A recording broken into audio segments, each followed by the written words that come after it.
All right, what's up, Elantrians? And welcome to Phantology's review of the book Elantris by Brandon Sanderson. I'm Stephen, your host, and I have Ben from Phantology with me. Ben, how's it going?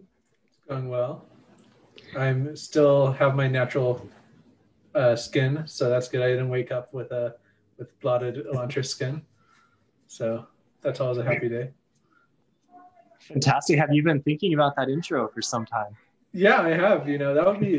What a fall, man! Starting off as a prince and then getting cast into City of Lepers. Anyway, that's yeah. And before we go too far into that discussion, I would be remiss if we didn't allow our honored guests, Alex and Zach from A Hero's Journey podcast. Will you guys please introduce yourselves and tell us what you do? Yeah, so thanks for having us, Stephen. This is Alex from A Hero's Journey, and Zach is also on here. Say hi, Zach. Hey guys. Yeah, we look at books through the lens of Joseph Campbell's Monomyth and kind of discuss characters' journeys throughout books, focusing on how they hit and miss steps in the hero's journey. Yeah, it's extremely competitive. We keep a running tally along the way. And if any hero fails to meet our rigorous expectations, they get cast into literary oblivion. Wow. So I was just on with you guys recording Elantris, your episode on Elantris. We talked about Raoden in depth. So we are just going to kind of like skirt past him a little bit more in this episode than we usually do and encourage you to listen to that real in-depth breakdown of Raoden. But I have to ask, since you said it was competitive, I know there are 17 steps on the hero's journey. So who's the top hero right now? Is anyone 17 of 17? No, we've had 16s. Which was Narnia, right? Narnia got a 16, and I think one other book did. Let me check real quick. I'm going to look at The Lion, the Witch, and the Wardrobe. So the thing that The Lion, the Witch, and the Wardrobe had as an unfair advantage is that we took the children as a group, which allowed them to meet more of the steps as a whole, right, than an individual character. I'm trying to see. And Harry Potter and the Sorcerer's Stone also got 16 points. Wow, that's impressive. But our threshold is generally 11 out of 17. Oh, so you won't do an episode if they don't get 11, or they're just No. They will fail. They will be declared not a hero. Not a hero. That far. Person non grata. We don't talk about them anymore. And So are you guys going to develop like an anti-hero journey? I don't think we're necessarily expert enough, but we have had anti-heroes pass the 11 out of 17 bar to be considered a hero, even though they were definitely not good people. So for example, anti-hero. Yeah. But Glocta, right? You guys, I think, did Glocta in before they're hanged. Yeah, and he met it. Glocta, who passed. Logan didn't. But Glocta passed. Stephen would be happy to hear that. Yeah, not a Logan fan, but we might be getting a little far afield. You came here for Elantris and you got First Law. Well, we also started talking about First Law in our recording on A Hero's Journey as well. So anyway, if you are interested in what A Hero's Journey is doing, and how can you not be, really, you should check them out. You can find them all across the internet at A_heroes_journey, right? Yes, that's correct. Nice. Okay, so let's talk some Elantris. I have a few notes, and we're not going to be quite as structured in terms of focusing on one hero, but I wanted to kind of talk about Elantris first from the lens of this is Brandon Sanderson's first book, and we are not going to do spoilers for the rest of the Cosmere books, but we are going to talk about them in general and compare and see if we can come up with some idea of how Sanderson has progressed as an author. So Elantris, I do not know what year it was published in, but it was, at least like 14 to 15 years ago. I can say pretty confidently it was 2005 because the audiobook I listened to was the 10th anniversary edition. It was in 2015 that was published. That's more recent than I actually thought. I thought maybe he was like a 90s author that I just didn't hear about until now. I think he was trying to be a 90s author that didn't get published until 2005. He's been trying for a while, and Elantris, I think, was like his sixth book that he wrote. He wrote a ton of books in his youth as a hotel clerk. He would just write all night, and Elantris was the first one that got published. So you guys have read a lot of the Cosmere. If not, have you read all of it? Yeah, Everything published, I think. Okay. true. I have not read anything not published. We're going down a deep lore here, but there's his thesis is available at BYU to read. That's not published. It's not published, no, but Well, it isn't does that deal Way with of some King's Prime? events. Isn't it just that's Way of King's Prime that Oh, he is it just Way of King's Prime? Dragonsteel Prime. Dragonsteel Prime. Oh, is this these? Okay, Yeah. his thesis is Dragonsteel. Yeah. Yeah. Okay. So- I just got my copy of Way of King's Prime through the Kickstarter, actually, so I'm excited about that. Anyway, before we get distracted too much, how does Elantris compare to the rest of the Cosmere? And that's a huge question. So we can kind of like break it down by pieces, but to kind of get you started, to get the brainwaves churning here, I'm going to say when I started reading Elantris, I had read it first about 10 years ago when I was first getting really into more like adult fantasy. And I had like a general opinion that it was good, not quite as good as the other books. And I remembered a few vague events. So a lot of those reveals didn't really land for me this time, obviously, because I knew what they were. That doesn't mean that they didn't land, but the shock factor wasn't there. But at first I had a little bit of a bad attitude going in. I was like, man, this is like somewhat formulaic and not all that interesting for at least like the first like third to half. And then I'm going to say like I was pleasantly surprised. He was able to make it interesting, even though I already knew what was going to happen. And I enjoyed the last half, and overall I enjoyed the book quite a bit. So how'd it go for you guys? Because I imagine you've read this book before and this was a reread, yeah? Mm-hmm. Yeah.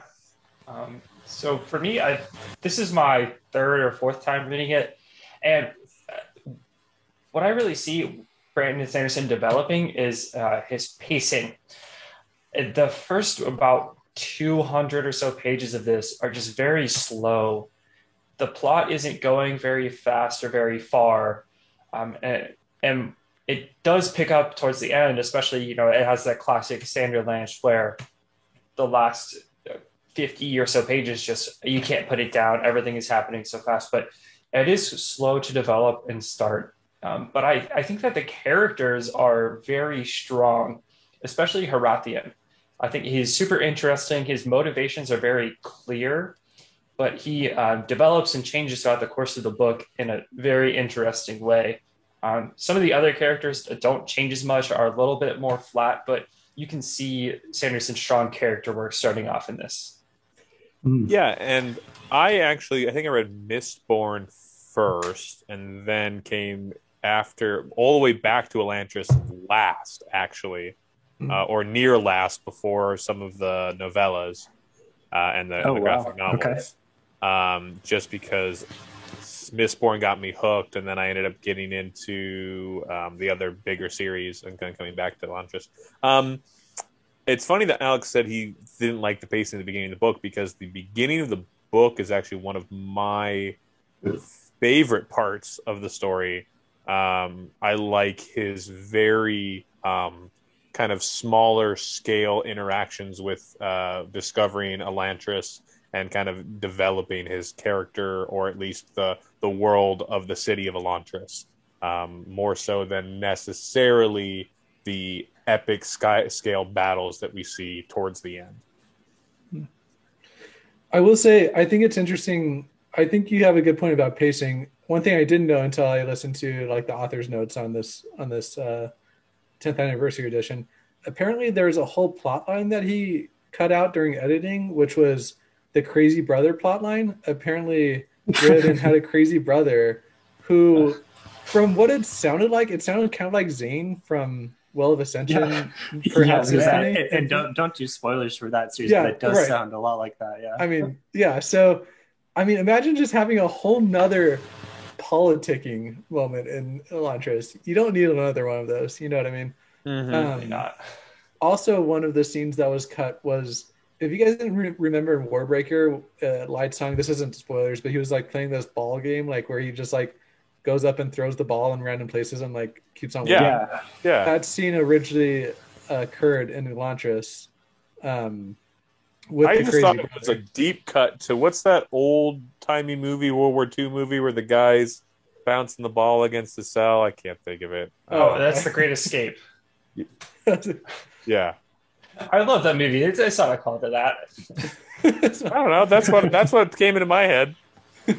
Is that the Alcatraz movie? It's not. It's set in a World War II prison camp. It's a bunch of British flyers stuck in a Nazi prison camp, and they dig a tunnel to escape out of it. It's based on it's based on a true story. Oh, And it's got Marlon Brando. Got Steve And, McQueen, Richard Attenborough, Oh yeah. brother of David Attenborough, and there's one other real famous person. Steve I can't McQueen. remember. It was the one I was thinking of. man, you guys would be a good team members on a trivia night because I would. Yeah, not we've gotten done our any fair questions. share of trivia. Yeah. Is there So any way- I like what you said about Yeah. the pacing, and I agree. The pacing was especially rough in the beginning. However, I also agree with Zach that the beginning was really compelling. Like waking up as an Elantrian and having to deal with that. We talked about this on the episode that we did over at Hero's Journey. Like that was a really good call to adventure there, and something that was much more unique. So I appreciated that. However, the middle beginning, like the middle third, got into a slog pretty quickly, and there's a lot of politicking, and I was never really convinced that it was all that important. And I'm still not after finishing the book. Yeah, you feel like he almost could have just spent all that time researching and gotten to his powers quicker, and like avoided, I think, a fair number of problems. So I think a big part of the pacing is the three different characters. So, like you said, Raoden's story starts out and goes fairly quickly, but Serene's story goes a little slower. That has a lot of the politicking in it that I find interesting, but is not the most captivating storytelling. Yeah, like, do we really need to read about her teaching women to fence? I mean, not super intriguing. And the whole time Yeah. you're like, I wonder what Raoden's up to in Elantris. You know, like, so Yes. I agree. Like, I just wanted to spend more time in this new kind of grimy world instead of, out and about. I was intrigued with the Horathian plotline with what he was doing and with what was his helper's name? Starts with a D. Elaf. Yeah. Like, that was intriguing to me. Yeah, I'm going to say Horathan was hands down the best character. Any disagreement in that? Not Well, really. I think he was very one-dimensional. Like, that don't one know. dimension has some depth, Really? but I mean, there's some depth to that dimension, but it was very like, I don't know, like, Compared to Raoden and Serene, he was not one-dimensional. Well, that's coming from someone who really didn't like Raoden, it seems like. I didn't necessarily dislike him. I thought his parts were always really interesting. I do think he was too perfect, though. yeah, he's definitely pretty perfect. But like, I just felt like it was very, I felt like Horathian's plotline was very predictable. You know, like kind of having a crisis of faith and dealing with that. I thought it was, I don't know, like that does show like a depth of understanding of that character, but it wasn't like he was doing remarkable things at all. You know what I mean? Like he wasn't driving the plot forward very well, and it seemed like he was always one step behind everybody else. So Not always, though. He had some good twists, like when he took the poison and he became an Elantrian. And I don't necessarily think that was. I think Sanderson could have done a better job of making that with a little more tension, so that we didn't like. I mean, maybe it was the fact that I already read the book once, but I felt like I knew what was going to happen as soon as something like that happened, like with the poison thing. It's like, okay, this is obviously fake. Like, there's no way he's really an Elantrian. And I don't necessarily think that Sanderson was trying to make me be tricked, but at the same time, I think some more dramatic tension through those parts, like, may have felt like the plot was moving along a little bit more compelling, because as a reader, we also want to figure out what's going on. yeah. I think that the reason Harathian has a crisis of faith is what makes him interesting. He's not having a crisis of faith because he doesn't believe in, the God that he's worshiping. He has a crisis of faith because he no longer believes in the system. Yeah. Which is really interesting. It's like Martin Luther a little bit. He doesn't not believe in God. He just doesn't believe that the church as it is functioning the way to make him closer to God. So that's fair. Yeah, I can see that. And plus, he has to kind of contrast his faith with somebody who's like almost the polar opposite, who is like very charismatic about his faith and very like just the very polar opposite. Is like, oh, is this the right way to worship or whatever? So there's definitely some interesting play there. And Harathian is going against multiple antagonists, right? He's going against Dilaf and Sereni and Raoden, whereas our other characters are just going against Harathian. Like Serene is just going against Harathian. Yeah, that's fair. I do think that it was pretty unbelievable to me that neither Sereni or Raoden could have put the pieces together with the whole poison thing before it was basically like pointed out to them.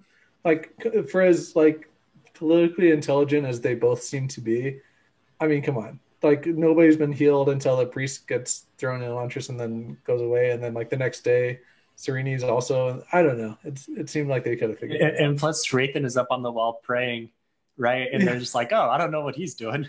But anyway, like, how's it going? Yeah. Sereni's like, you feel like Serene could have probably told somebody that her heart was still beating, and they could have kind of put the pieces together a little bit. But did the poisons make her heart stop beating? I don't remember exactly what the details were there. Well, like her body was still warm or whatever. Remember, she got colder, so it was like she still had those. And her Sion was still functioning. Should have been a pretty big clue. Yeah, that's true. That's true.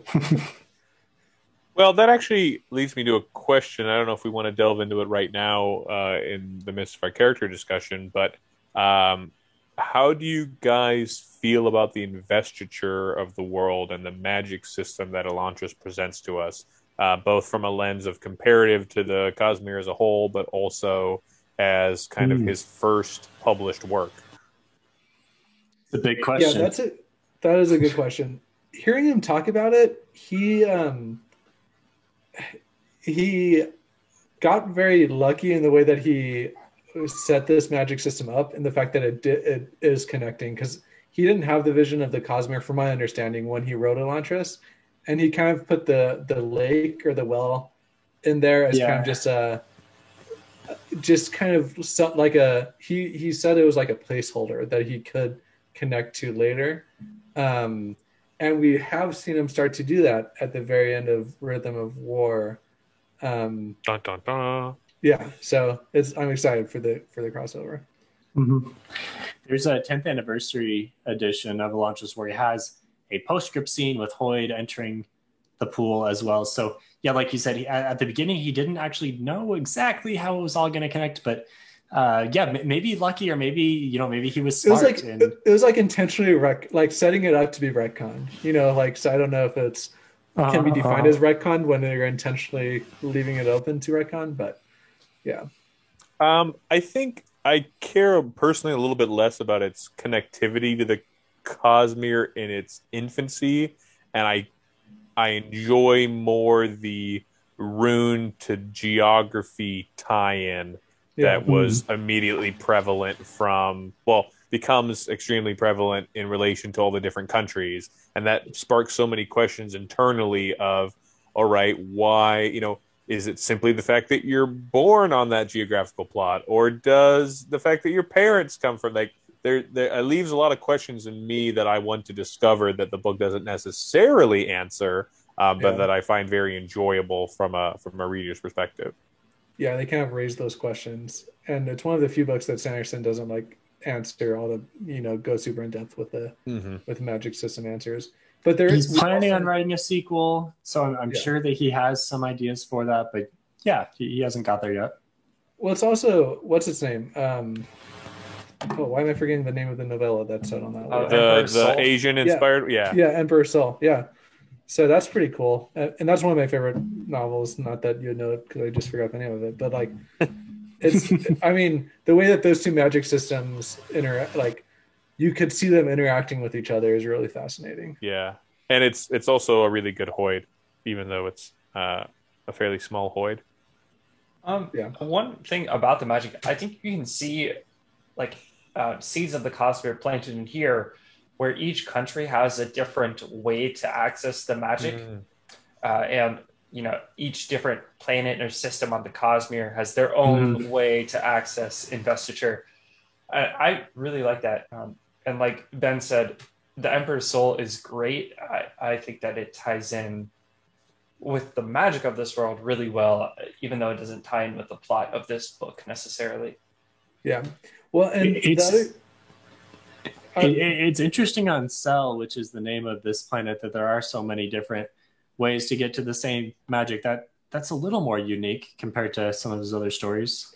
Yeah, because you also saw the priests, kind of like learning how to access the magic in their own way by the end of it. So it's kind of like, I think Mistborn is the other kind of magic system where it's like there's a few different magic systems going on, but those are all kind of like distinct, versus this one seems to be all based in around the same thing. But... Well, I remember from one of our previous conversations, Alex, and stop me if I start to get too spoilery, but there was a word of Sanderson in which he describes the blood magic of Mistborn could be related to the bone carving on Cell. So it was hemalurgy is related to night blood. I think that's what you're. Yeah, that's what I'm remembering. Yeah. Okay. Oh, night blood. There are all kinds of words of Brandon about different crossovers. That's like the top question that fans like to ask him, and I feel so bad for him because there's no way he can possibly keep all of this in his head, and he has a lot of it in different like Google Docs and spreadsheets and everything. So I always feel bad when he gets asked, like, if you had hemalurgy and you did something with Nightblood and then you took it over to Roshar and tried to do some other type of magic, he's got to be like, what the heck? Like, well, maybe. Who knows? I'll stand up for Josh one time. Josh got wrathed one time by asking if somebody burned aluminum. That's the one that you can see time, right? If you or like see into the future a little bit in Mistborn. Gold? No, not gold is your past, right? Atium? Atium, yeah, my bad. Yeah. If you burned Atium on Roshar, what would happen? And Josh got Raffod. And so now he's convinced that in Rhythm of War, a character... It's a spoiler, but yeah, there might be a similar type of thing. Okay, yeah. Anyway, so back to Elantris, because we've... This is the beauty of covering Sanderson, right? You just like want to talk about the Cosmere as a whole, but like... Rabbit hole opens very quickly, yeah. So do you guys think... I guess, Zach, this is a good question for you. Do you wish you would have started with this book, or are you happy that you kind of circled back to it? I'm happy I circled back to it, and that might be surprising due to the wealth of novels that he has, but having already that foundation in investiture and the Cosmere just increased my overall enjoyment as opposed to took anything away from it. Yeah, I think a lot of people recommend reading Elantris after you read Mistborn, because, like Zach said, you're more invested in Mistborn because this is a slower start. It's not as connected to the rest of the worlds, but still a very solid novel. I started it after I read Mistborn, and I enjoyed it. I enjoyed it a lot. Yeah. And do you have more trust in Brandon by this point that he is going to make it all pay off by the end?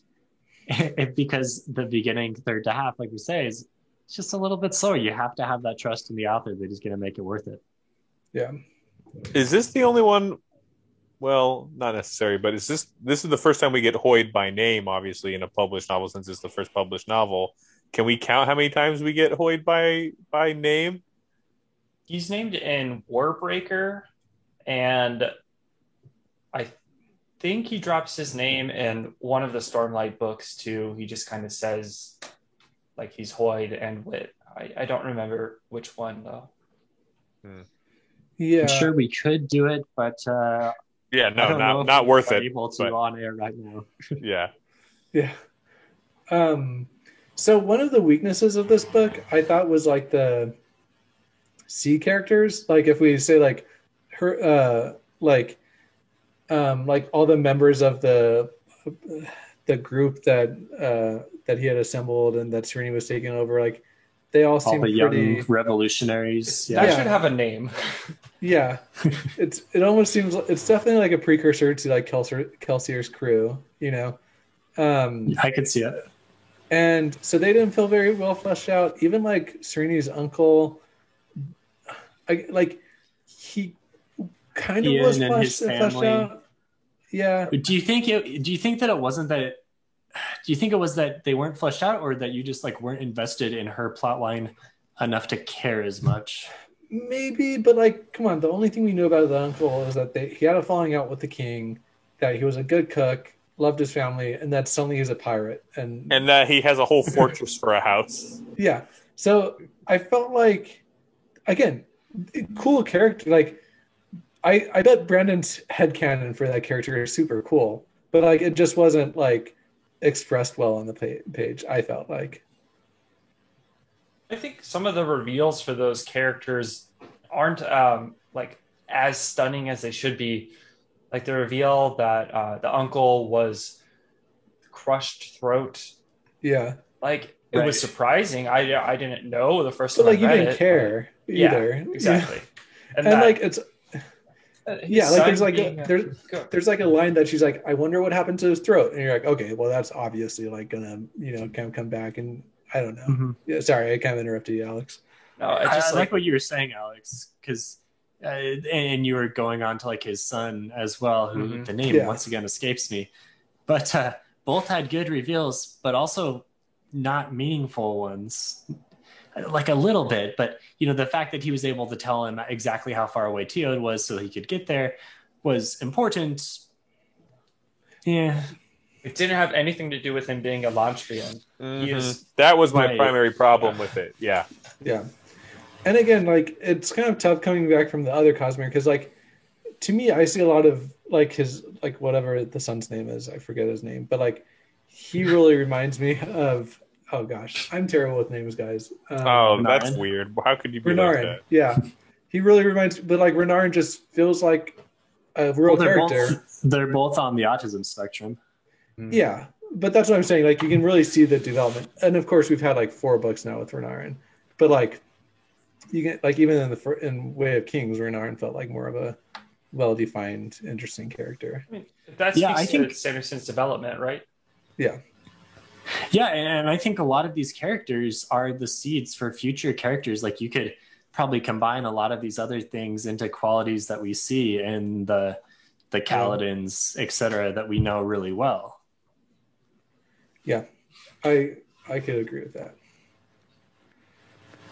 What do you guys think about Harathian and Dulof? Like the comparison, their struggle. Did you like that part of the story or not? Because this is my That was- favorite part. Yeah, that was one reveal I thought like really landed with him being like this crazy priest that was Mhm. like secretly like in charge of the whole time. It had been Um, built up over time as like, wait, this guy's a lot older than he appears, and Right. he's also like slowly more intimidating. Yeah.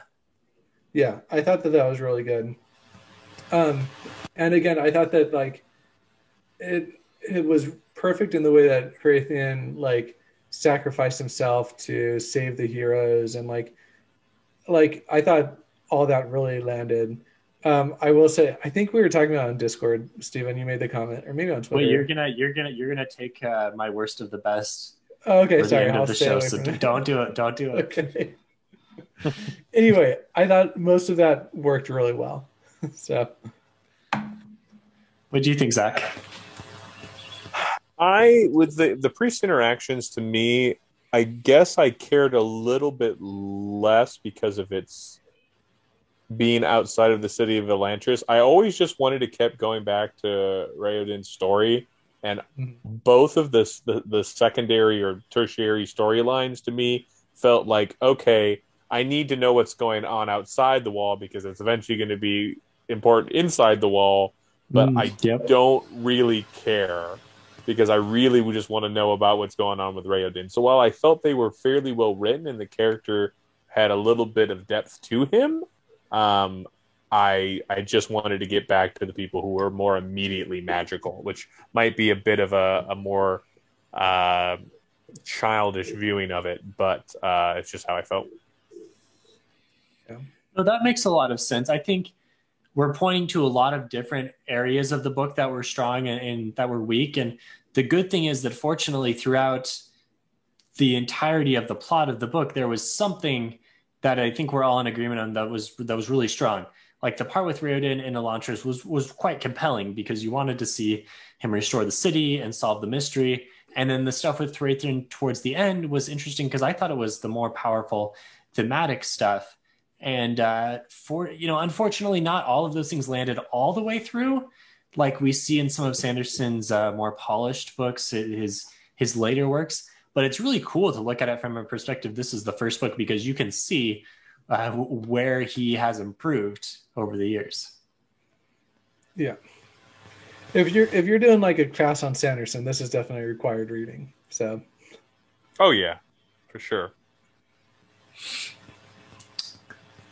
I mean, this is kind of similar to some other things, but the gang leaders and some of the characters in Elantris, they seem super one-dimensional and like I don't know, easily interchangeable and replaceable, except for Galadin and a little bit Karada and the soldier, the main soldier. I think like none of the other ones had personalities. None of them did a whole lot. Well, I feel like he tried to give them kind of their what is their like defining thing. Like if they were a superhero, what's their niche, right? They all had occupations.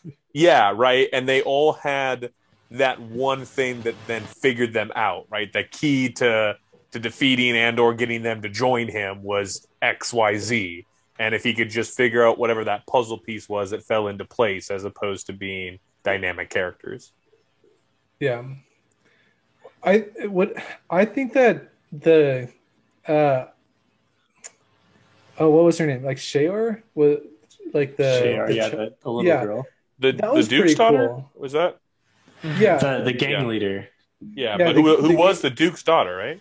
Right. Yeah. And so I thought that was pretty cool. It's kind of like a unique take on like, like she's like set up as the goddess because she had like the wig or what, like a very like I don't know, like that was a cool twist. So I was a fan of that. I was actually a fan of like the whole gang leader, how they interacted with each other, how he like was able to kind of win them over. I thought that was pretty well done. It created for like a compelling way to kind of get to know Elantris. It definitely created a compelling narrative. I do agree, Zach, that they weren't necessarily like super well fleshed out. There's kind of like all the one thing about each one of them. And once they found out the key, then they were defeated and on to the next challenge. So it was kind of formulaic, but Sanderson is also a very formulaic writer. Like that's how he structures everything. So it makes sense. But I think what he's added to his writing over the years is making those pieces of the formula also have really strong characterization moments as well. Yeah, and it's a little unfair maybe to compare it to Roshar in that it seems like every, tertiary character you find out, their favorite foods and exactly how they, go about their day every single day. So maybe this is the other end of the spectrum from that. And I'm sure there are some people out there who, when they read that, go, do I really need to care about this one character? How, when is this going to be relevant? And 90% of the time it is relevant, but perhaps I know people who one of the gripes they have with high fantasy like this is that there is a lot to keep track of. There's definitely some interludes in the Way of Kings that you might not need to remember. So there's a lot to keep track of even in this one book.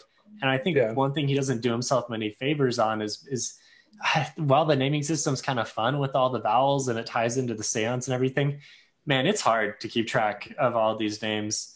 And I really, that's like a personal pet peeve of mine. If I'm having a hard time as a reader, if I'm currently reading the book and I'm having a hard time remembering who is who, and I'm like paying fairly good attention, I feel like that's a bit of a miss. And you might want to make just like a little bit more separation. So I think, Stephen, you had talked with someone, an author, where you interviewed, and he said you can't have two main characters with the same letter at the start of their name.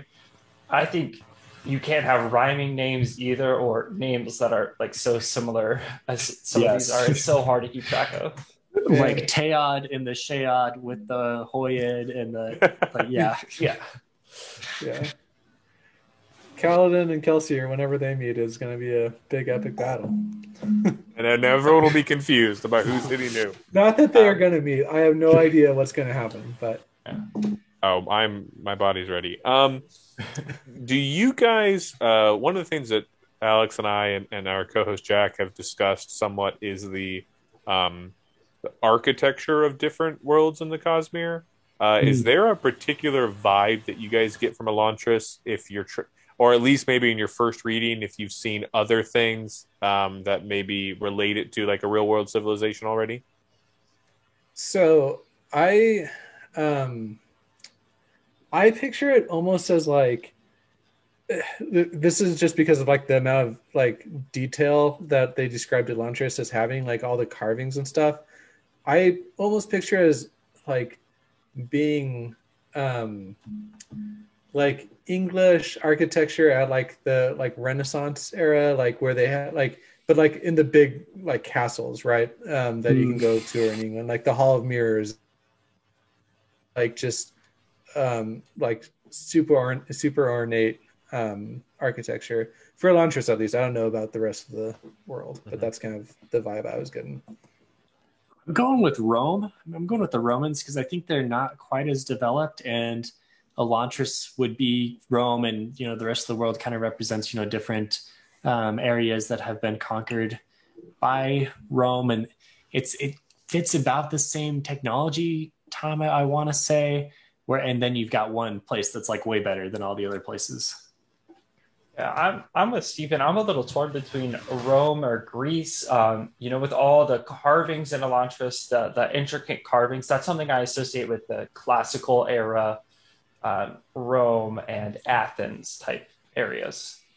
So I agree with you guys, but I definitely see it as the, post-fall of the Roman Empire, maybe even like the Italian peninsula where they're, using the worn out shells of the Roman buildings as things that they weren't intended for, right? You had sheep herders living in, keeping their sheep in these huge buildings that used to be owned by large political figures, right? So I think it's definitely post-fall, but they still see everything around them that is and the reason we actually brought it up, what was it Warbreaker, Alex? Yeah, Warbreaker, Nothless. We were we had a pretty heated debate between the three of us about what the real world comparison was for that one. We were all wrong. We were all wrong because we found out eventually, but it was funny.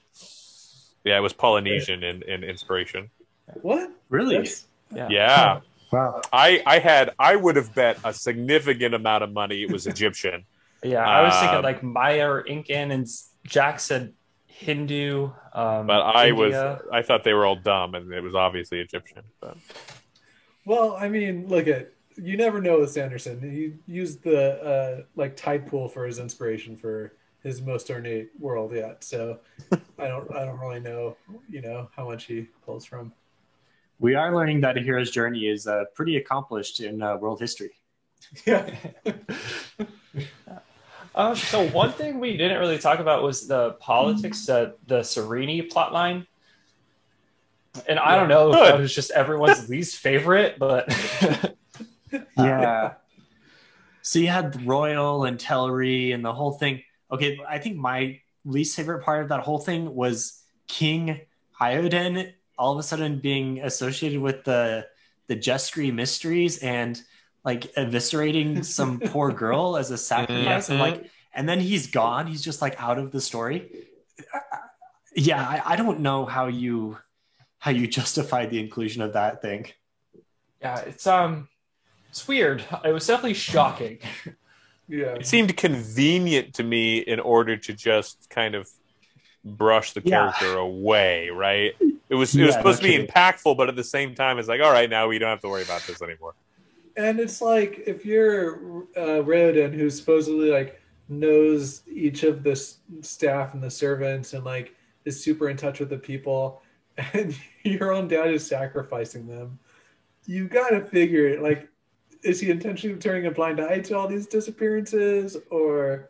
And he goes about the secret tunnels around the palace. You know, I don't know. It's kind of, that was interesting.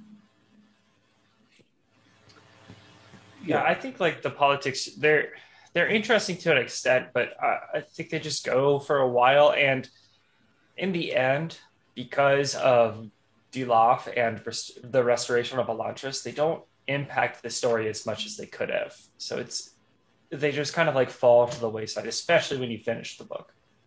Yeah, it's like kind of tangentially related to that politics. I also like had no clue who like Wyrn, like the god or the head prophet or whatever. Like, I had no clue what his reasoning was, or like if he was actually a real person, or just kind of, I don't know. Like, I for sure wish we would have found out more about who was commanding that Elantris, or that, that whole, country was destroyed. So, yeah.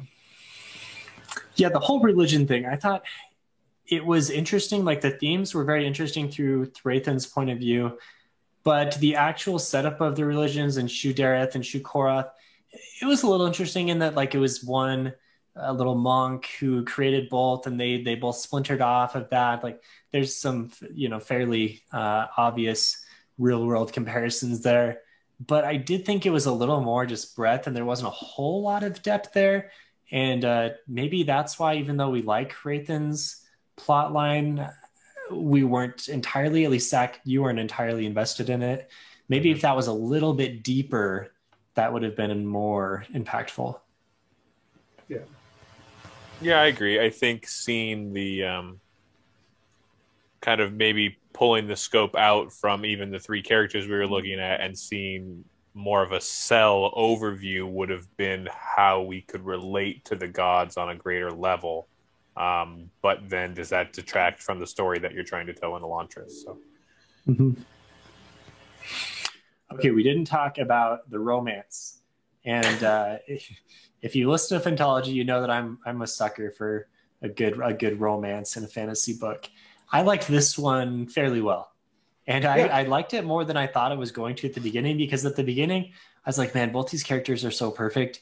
And Sarene has like no flaws. But by the time they got together, it was pretty good. I thought they related to each other pretty well. It was like online dating before it was cool to be online dating, Like, it was definitely, like kind of an unconventional, where like you could tell they loved each other for their minds, you know what I mean? Like, it wasn't just like some lovesick relationship. I do, again, this kind of similar to how my main gripe was that like they should have realized that Hrathian was like poisoning people. They should, like, come on, Sarene should have figured out that he was the prince. Like, I don't know how she can be so suspicious that the king had his own son assassinated and not have kind of put the pieces together. Like, yeah, that does seem like, yep. Yeah, so I think that was kind of naive, but yeah, I agree. I think I like the romance more than I thought I was going to.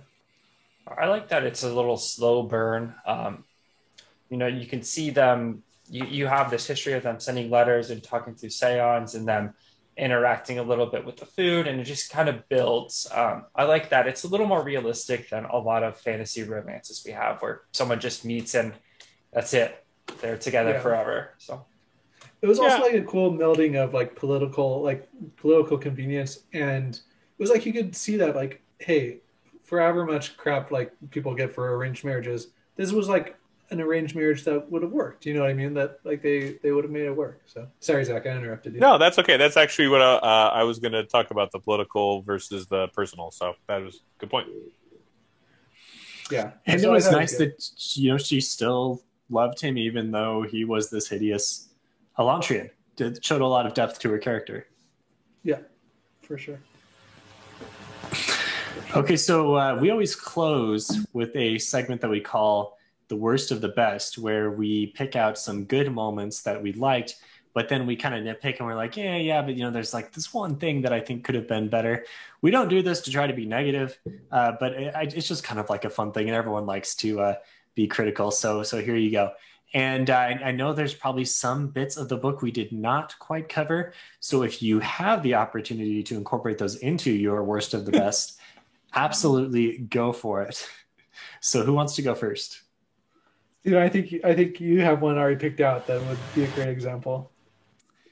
I do have one already, and Ben was about to spoil it. So I didn't like that Hrathen at the end has this realization or like internal, he admits to himself that he is in love with Serene, and maybe it wasn't really love, maybe that's just how he interpreted it, but I didn't think his character needed it at all, and I thought it was kind of weird and forced, and it almost gave me like a little bit of Severus Snape vibes, and his character had so much depth to it already in the the whole faith crisis and sacrificing himself, that he didn't need to love her. That just didn't need to happen. Yeah, I think he could have respected her as a equal without turning to this weird love thing. And perhaps that was what it was, but he like didn't have a lot of experience with love, and so he was like, yeah, it's love, but it wasn't really. I could buy that. Yeah, but you gotta go with what the text says. The text says he loved her, so. can I go next? I have one that's also about Harathian. Not the same point, Nice. though. No. So one of the things that I like about the climax is there are real stakes. We see several characters die and several characters who come close to death, and we get a little fake out. And one thing that I didn't like is the fake out with Harathian. We think that he dies, he comes back and saves everyone, and then he actually dies. Yeah, And yeah. I think either don't do the fake out or let him live after. I don't like that fake out going to death. It is impactful that he died, and I think most of the other deaths are handled brilliantly, like Karada and Galadin, like the death and the fake out. Those work really well for me, but this fake out into death doesn't. I don't know. I just don't like it as much. Yeah, I felt like it just wasn't clear. It wasn't it's like, wait, he is dead or he's not dead, or what exactly happened to him back there where he's now alive? Yeah. Yeah, I think you can kind of chalk it up to maybe his body had been like transformed a little bit in the same spirit as the like weird priest people, but I agree. It's just like it was kind of jarring. Okay, so my worst of the best. I really enjoyed the fact that the way that the magic system was kind of broken was the earthquake or whatever that like made it so that there needed to be like another marking that was done like to kind of like complete all these symbols. But like the worst part about it, in my opinion, all those Elantrians couldn't have pieced that together before they got like overrun and like restored themselves. It seems like they probably would have had like a good working knowledge of this magic system at that point. It seems like they probably could have like ran down to the creek and kind of like put it back together.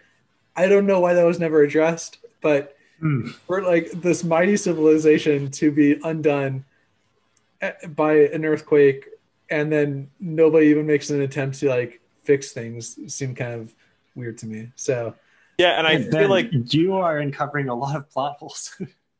But again, like the I guess the payoff to it was really cool, or like kind of discovering it with the main protagonist and kind of putting together the pieces. But yeah, I don't know. That was, and I think that because I knew the ending from the very beginning, it's easier to kind of pick out those plot holes. But And I think that point is particularly poignant when you take a look at the Emperor's Soul, where right they have a very good understanding of their own magic system, right, in the same world. So why would a civilization that seems at least more advanced not have the same?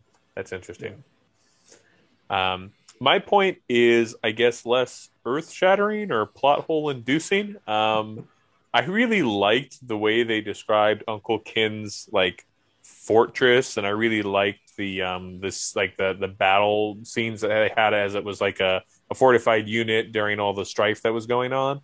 But at the same time, I felt like it was extremely convenient, right? I liked the scenarios that it created, but at the same time, I'm thinking, man, he went through a lot of work and effort to make this just the right situation. And I know they try to explain it away with the scenarios that they had in the past, right?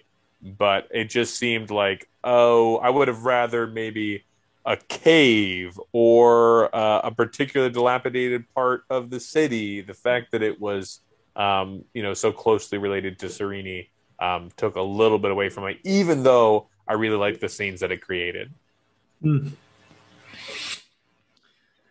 All right. Any more final words before we close here? I wanted to address one piece that maybe my second favorite part of the book was my ultimate favorite being Hrathen's whole internal faith struggle. My second favorite thing was the whole theme with Raoden and the Elantrians being in pain, and then his, having to deal with, am I going to give up? Am I going to keep on going despite all this pain that's going on? In the scene in the pool where he rejects the bliss that would have come to him, or so he thinks. I mean, who knows what it really was, in order to keep on fighting. I thought those parts were pretty poignant and impactful and meaningful. And I was a little critical of Raoden, thinking that he's just so perfect and doesn't really grow all that much as a character. Maybe I came down too hard on that. If you listen to my performance in the Hero's Journey coverage of Elantris, but I did really love this theme. Okay, I agree with that. It felt like the stakes were so high the whole time. You're like, oh crap, we saw what stubbing a toe could do to you, and now so I agree. Okay, I also want to remind Stephen, there's supposed to be like a keyword here. Have we decided on a keyword here? Yes. You're probably wondering what in the heck keyword, what you're going to need a keyword for. Well, we are going to do, in conjunction with Alex and Zach, we are going to do a giveaway of a hardcover copy of Elantris to add to your bookshelves. And if you listen to our episode over on Hero's Journey, you will know what half of the keyword is. And the other half that you're going to need is Sarkis. And you can do your best to spell that. That's what Hrathen and the Jaddeth followers call the Elantrian demons. So if you DM us the keyword from A Hero's Journey and Sarkis, then you will be eligible to receive a fabulous prize of a hardcover copy of Elantris. Nice. All right, so Alex and Zach, thanks so much, guys.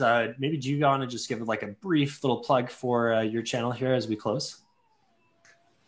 Yeah, Stephen, thanks for having us on. You can find us wherever you get your podcasts for A Hero's Journey. Look for the one about books, and you can come follow us on Twitter at A_heroes_journey.